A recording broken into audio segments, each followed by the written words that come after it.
Welcome to Introduction to If It Fits Your Macros. Today I'm just going to go over the basics of how to get started. There are a couple things that you need to get started. One is an application that you will use to actually track your foods in. And most commonly we do find the easiest ones to use are MyFitnessPal or MyNetDiary. You can definitely go and just log into those and set up a free account on your computer, and then also on your smartphone you'll be able to load those applications onto your smartphone, so you'll be able to carry that with you and track your food on the go. It will take you a little bit of time to teach your macro tracker what your vocabulary of typical foods are, but after a while you will find that it's easier and easier to enter your foods in. So what we suggest is the first couple of days, just get familiar with the app. You will not really be knowing what quite to do with the number for the macros until you get your protocols, but don't worry about that right now. Just set it up with your height, your weight, and maybe what your goals are. But after that, you're going to actually ignore what the app tells you once you get your protocols and go ahead and you're going to be following your nutrition according to what we give you for your protein, carbohydrates, fats, and fiber. So don't worry about that right now. Initially, you're just going to actually track what you eat. One of the things that you will need to do, though, is get yourself equipped with some essential tools so that you will know how much of the foods that you're eating. The most important thing that you're going to need to get is a very simple food scale. This is an example of one that I do like. It's easy to find and it's easy to get at most places. And I believe this one is called Perfect Portions, and I got it at Bed Bath & Beyond, but I think you can get these at Amazon.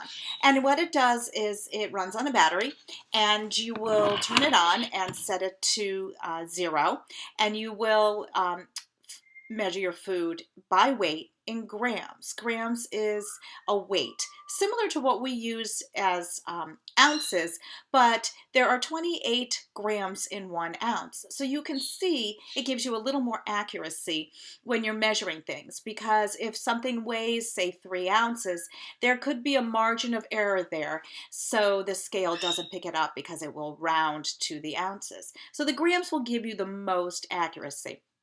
And the easiest thing is actually to put your plate on the scale, zero it out, and put your food on, and then you know how much the weight is.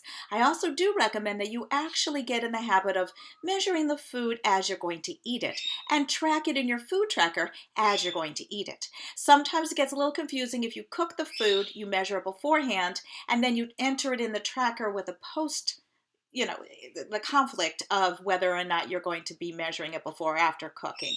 Just go ahead and measure it as you eat. It will be the easiest thing.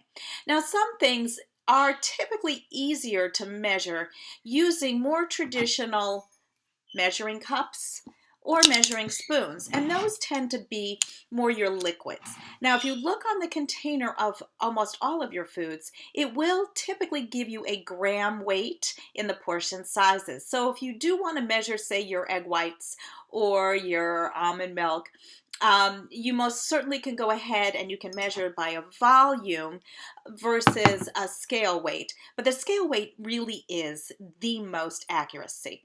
Now, in terms of getting familiar with it, we do expect that when you are home and able to control your food, that you do measure the food. And it gives you the most accurate way to track it. But when you're traveling, you're going to start to get very good at eyeballing portions, and that might be an opportunity for you to use a little bit of what we call guesstimation. Now, there are times in your program, depending on where you are with your goals, that you might need to be a little more meticulous, and those might be times such as in your final weeks of prepping for a show or a big event. Then we do expect that you're going to either prepare your foods ahead of time, or sometimes you might choose to bring a scale and weigh it out. I'm not really a big fan of pulling a scale out in a public setting. And that's a personal choice, but we can talk about that. You can talk about that with your coach as you go on. So the very first thing you're going to do as you get settled in is to purchase these items. Again, don't spend a fortune unless you want to. A simple scale that's going to measure in grams, and you're going to start to measure your food and enter it into your food tracker. So that should get you started.